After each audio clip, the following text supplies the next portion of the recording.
کیا آپ کو معلوم ہے کہ کسی زمانے میں کوکو کو جانور کا پاخانہ سمجھا جاتا تھا؟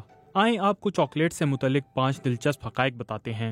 3000 سال پہلے جہاں میکسیکو اور وسطی امریکہ ہے، وہاں رہنے والے قدیم ایزٹیک اور مایا قوم کے افراد یہ سمجھتے تھے کہ یہ خدا کی طرف سے بھیجا گیا مشروب ہے، اور کوکو کے بینز یا بیج کو وہ بطور کرنسی استعمال کرتے تھے۔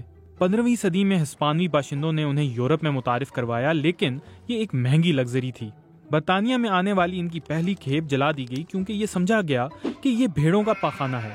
بعد میں چاکلیٹ بار ایجاد ہوئیں، جس سے یہ سستی ہوئیں تو زیادہ لوگ اسے خرید سکتے تھے۔ کچھ ماہرین کا کہنا ہے کہ ڈارک چاکلیٹ کھانے کے لیے بہترین ہے کیونکہ یہ فلیونوائڈ سے بھری ہوتی ہے، اور خیال کیا جاتا ہے کہ ڈارک چاکلیٹ کی تھوڑی مقدار بلڈ شوگر، دل اور دماغ کی مدد کرتی ہے۔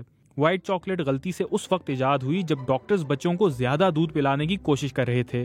لیکن چاکلیٹ کی ایک تاریخ بھی ہے۔ کوکو کے باغات تاریخی طور پر غلامی سے منسلک رہے ہیں، اور کچھ فلاحی تنظیمیں سمجھتی ہیں کہ بچوں سے جبری مشقت اور کام کی جگہ کے برے حالات سمیت جدید دور کی غلامی آج بھی مسئلہ ہے۔ کچھ تنظیموں کا یہ بھی کہنا ہے کہ جنگلوں کو کوکو کے باغات کے لیے کاٹا جا رہا ہے، اور بڑھتی ہوئی موسمیاتی تبدیلی کا مطلب ہے کہ کوکو کی پیداوار کم ہو رہی ہے، جس سے آپ کی پسندیدہ ٹریٹ کی قیمت بڑھ سکتی ہے۔